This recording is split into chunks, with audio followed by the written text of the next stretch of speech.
She said it quietly enough that I had to ask her to repeat it, and even then I wasn't sure I'd heard her right. "There's something in your file I need you to see," she said. "Something your husband told our nurse 3 weeks ago." I was 7 months pregnant, sitting alone in a paper gown that crinkled every time I shifted my weight on the table. My hands were folded over my stomach the way they always were by then, like I was trying to hold everything together from the outside. Dr. Reyes had a folder in her lap, and she wasn't opening it yet, just looking at me with the careful expression of someone choosing their words.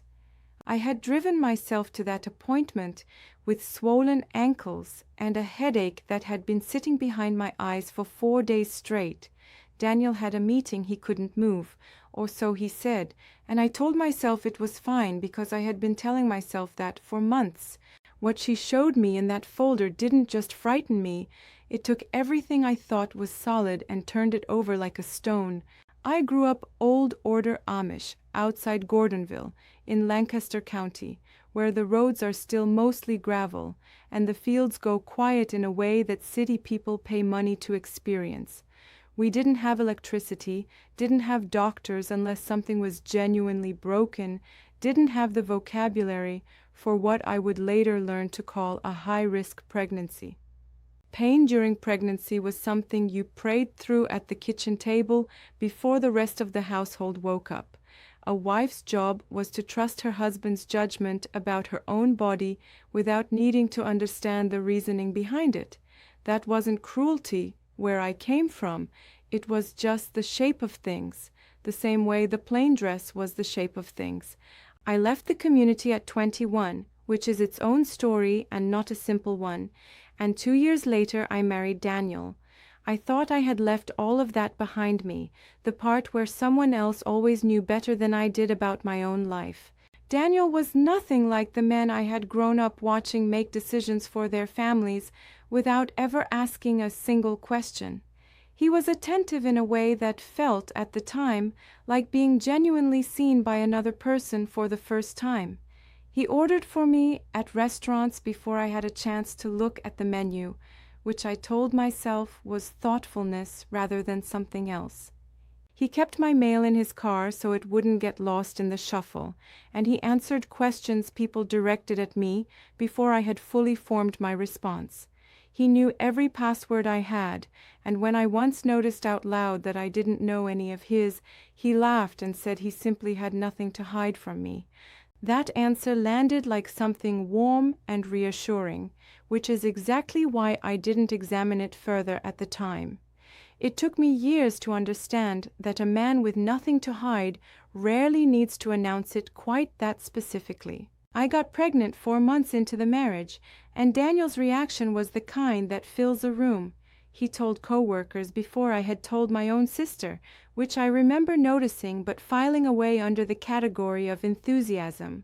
By month 5, I had headaches that made the edges of my vision go soft and spotty, and my ankles swelled overnight into something that barely fit my shoes in the morning. Daniel said pregnant women swell up, that I was being dramatic, and some old instinct from my years in the community told me not to push back against a man's reading of a situation. I let it go longer than I should have, and I want you to hold on to that detail because it matters more than it seems to right now. There's a specific thing I've never said publicly before, about one evening when I asked him to press his hand against my calf to feel how tight it had gotten. He pressed 2 fingers against my ankle, watched the small dent they left behind, and said that his mother had stories far worse than this. I had never once met his mother, and I remember thinking distantly that every reassurance he gave me seemed to trace back to a person I had no way of reaching. At 6 months, I booked a specialist myself, using money my sister had quietly wired me without my asking, because something in me didn't want to ask Daniel for that particular thing. I couldn't have explained why at the time, I only knew that I didn't want him involved in the transaction. The morning of the appointment, he said he had an important meeting, and when I asked him one more time to come with me, he told me I was a big girl who didn't need her hand held. I drove myself there with both hands tight on the wheel, repeating to myself that everything was probably fine, that I was probably overreacting, that the headaches were probably nothing. The nurse took my blood pressure, and her face did something small and controlled. Not alarm exactly, just a tightening around the eyes that told me she was recalibrating. She said she'd get the doctor in a little sooner than planned, and I sat staring at a postpartum depression poster on the wall, thinking absurdly that I hoped I wouldn't develop that, as if that were still my biggest concern. Dr. Reyes came in with a folder and said she wanted to speak with me honestly, because she believed I deserved honesty, and my stomach dropped before she finished the sentence. She told me my blood pressure was dangerously elevated, that the combination of swelling and headaches and blurred vision had a name, preeclampsia, and that left untreated it could progress into seizures, organ failure, and in the worst cases death for me or the baby. Then she opened the folder wider, and her voice shifted into something more deliberate, the way a person sounds when they're being careful not to startle you. She told me there was a note in my chart from 3 weeks earlier, and I told her I hadn't been in 3 weeks earlier. She said my husband had called the office and spoken with one of the nurses for nearly 20 minutes, and I felt the room tilt slightly in a way that had nothing to do with my blood pressure. Daniel had never mentioned calling my doctor's office, not once, not in passing, not even as something casual. Doctor. Reyes turned the folder toward me so I could read the nurse's handwritten note myself, and I read it twice because the first time didn't fully register. It said Daniel had called to ask whether preeclampsia symptoms could be exaggerated by anxious patients, and whether bed rest orders could be adjusted if a wife needed to continue managing responsibilities at home. My own husband had called my doctor's office to negotiate the terms of my medical restrictions before I had even been told I had any. I want you to sit with that for a moment, because I had to sit with it for considerably longer than a moment. If you have ever discovered something in writing that confirmed a fear you didn't even know you were carrying, comment the word confirmed below, because I promise you are not alone in that feeling, and I read every single comment on these videos. Dr. Reyes closed the folder gently and said something I have not forgotten since. She told me she was going to be blunt with me because my safety mattered more to her than being polite, and then she asked whether I was safe at home. Nobody had ever asked me that question in my entire life, not in the community where a wife's suffering was called sacrifice, not in the years since I left. I told her yes, I thought so, though even as I said it, I wasn't sure I believed my own answer anymore. She said she wanted Daniel present at future appointments, not because she doubted me, but because, in her words, some conversations need a witness. I thought at the time she meant a witness to my medical care, and I would only understand later that she had meant something else entirely. I went home and told Daniel everything, including the part about the phone call, and I watched his face very carefully while I did. He didn't deny making the call. He said he had simply been trying to understand the situation better, and that I always exaggerated things. That word, exaggerate, landed with a weight I recognized from somewhere much earlier in my life, the same accusation dressed in different clothes, except this time it came with a paper trail and a nurse's handwritten note to back up my version of events. That night, after he had fallen asleep, I sat on the edge of the bathtub with my phone and typed his exact words into a notes app, then dated the entry and saved it. I didn't fully understand yet why I felt the need to do that, only that something inside me had quietly shifted from accepting his version of events to keeping my own separate record of them. It was a small thing, almost nothing, a few sentences in a phone app in a dark bathroom while my husband slept. But it was the first decision I had made entirely on my own behalf in longer than I could easily account for. And once that kind of switch flips inside a person, it does not flip back. This channel is where I talk about the life I left and the life I built after, messy, complicated, and real in the way that things are when you stop letting other people smooth the edges for you. If you're new here, that's what you've walked into, and I'm glad you're here. This is one of the heavier stories I've carried, and I've been sitting with how to tell it for a long time.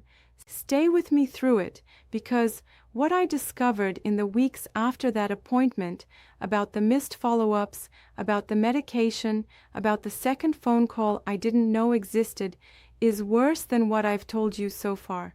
The twist near the end of this story still makes my stomach drop when I think about it, months after I finally understood what all of it added up to. I know that's a lot to ask you to hold, so I'll say this plainly. My daughter carries my last name, not his, and by the time this video ends, you will understand exactly why that is. Keep watching, because the next piece of this is bigger, and it comes sooner than you think. I went on strict bed rest 3 days after that appointment, and the monitoring schedule was twice weekly without exception. Daniel told me he had called the office to reschedule the first follow-up because he had the car that day, and I had no other way there. I called to confirm the new time myself, which I had started doing with everything by then, a small quiet habit I had developed without naming it.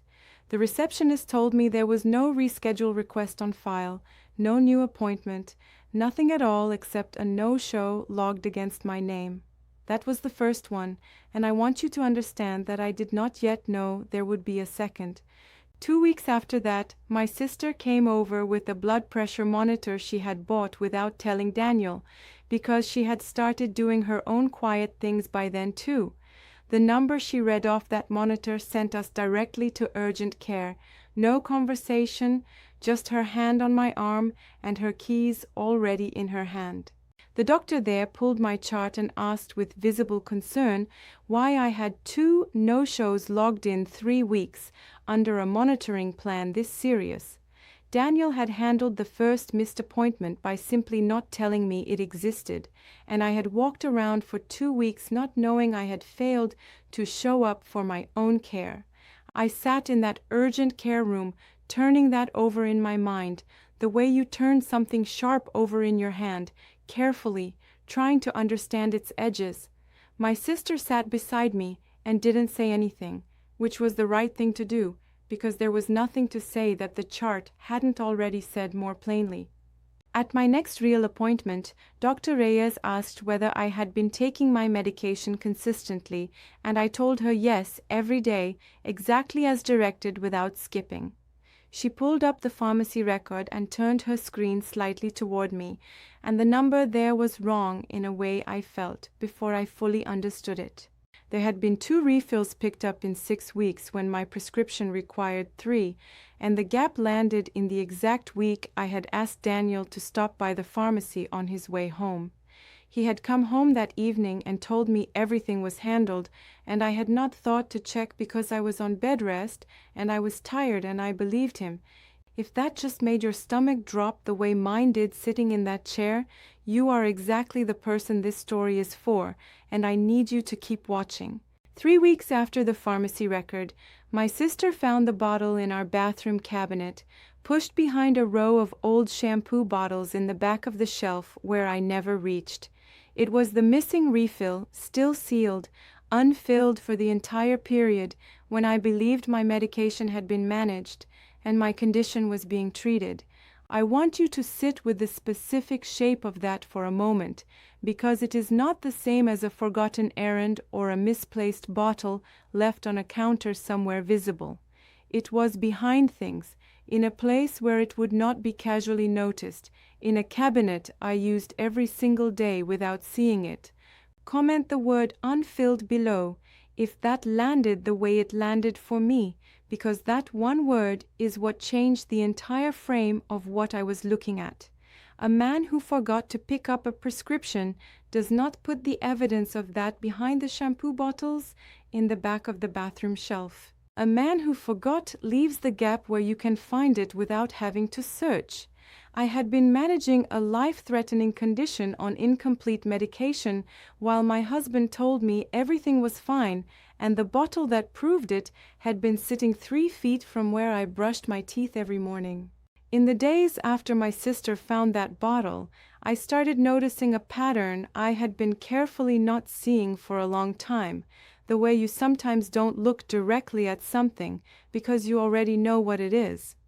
The way Daniel would ask what the doctor had said and then repeat it back to me slightly wrong, as if testing whether I would correct him or let his version stand. The way he would offer to drive me to appointments and then find a reason at the last minute why he couldn't, leaving me to scramble or simply not go. The way he always had a prepared account of events ready before I had finished describing what had actually happened from my own perspective. None of it looked like anything from the outside, which I understand now was precisely the point, because the most effective kind of control leaves no visible marks. It was only when I started lining the moments up in sequence, the call, the missed appointments, the pharmacy record, the bottle, that the shape of a pattern became impossible to mistake for coincidence. 2 weeks after finding that bottle, my blood pressure spiked hard enough that Dr. Reyes made the decision immediately, right there in her office, without sending me home first. I needed to be induced that same day, 5 weeks before my due date, and I called Daniel from the hospital hallway, with my hands shaking against the phone. He said he would try to get there when he could, and I want to be precise about that word, because I have turned it over many times since then. Not I'm coming, not I'm on my way, not tell me which entrance to use, try, offered the way you might offer it about something optional, something you would fit in if the schedule allowed. He arrived 4 hours later, deep into active labor, while I was being monitored every 15 minutes for signs of seizure because my blood pressure was still climbing. A nurse stood beside me for the entire labor, and I was not technically alone in the room, but I was alone in every way that the word actually means. My daughter was born weighing just under 5 pounds, and she screamed with a force that seemed impossible for something that small, and I remember thinking that she had already decided she was going to be heard. Daniel walked in as she was placed on my chest, and he held her for 4 minutes before he checked his phone, and I counted those minutes because I had learned by then to keep my own record of things. That number, 4 minutes, has not left me, and I do not think it ever will. That was the moment I understood with complete certainty that the marriage was already over, not because of one thing, but because of the accumulation of all of them laid out in sequence. The missed appointments logged as no-shows in a file I hadn't known existed, the prescription bottle hidden behind the shampoo, the phone call made 3 weeks before I ever knew I needed protecting. I packed a bag for myself and my daughter while Daniel was at work 6 weeks after she was born, and my sister picked us up without either of us making a production of it, just quietly, the way you do a thing when you have already decided and the deciding is the hard part. Those 2 weeks at my sister's house were strange in a way I hadn't expected, not dramatic, not full of the kind of grief I had braced for, just quiet in a way I hadn't felt in longer than I could account for. I remember sitting at her kitchen table one morning, feeding my daughter, and realizing that nobody in that room was deciding anything about my life except me. It was such a small and ordinary thing, a woman feeding her baby at a table in the morning, and it undid me completely in the best possible way. I had forgotten what it felt like to simply exist in a moment without someone else's version of it running alongside my own. But here is the part I have not told anyone outside my own family, the part the title of this video is actually about, the piece that made everything else click into place. At my 6-week postpartum follow-up, Dr. Reyes asked to speak with me privately, even though Daniel had come to that appointment, and she had him wait outside without making it a confrontation. She told me that during that original 20-minute phone call, Daniel had not only asked about adjusting my bed rest restrictions to suit his preferences for how I should be spending my time. He had also asked directly whether a high-risk pregnancy diagnosis could affect a woman's legal capacity to make major decisions about her own situation, and whether doctors were obligated to involve a husband if a wife wanted to make changes during a medical crisis. I sat completely still while she told me that, because I understood immediately what those questions actually meant underneath the careful clinical language he had used to ask them. He had not called that office out of concern for me or for the baby or for anything he could have named honestly to my face. Comment the word weapon below if that landed the way it landed for me, because I think more people need to hear that this kind of thing happens quietly inside perfectly ordinary-looking marriages every single day. He had called to find out whether my own diagnosis could be used to limit my ability to make decisions for myself, including, I believe, the decision to leave, at the exact moment in my life when I would have been most vulnerable to question my own judgment. Dr. Reyes told me she had flagged the call internally the moment she heard about it, which was why she had been watching for the right time to tell me plainly, and why she had pulled me aside privately that day, once she was confident I was stable enough to hear it without the ground dropping out from under me.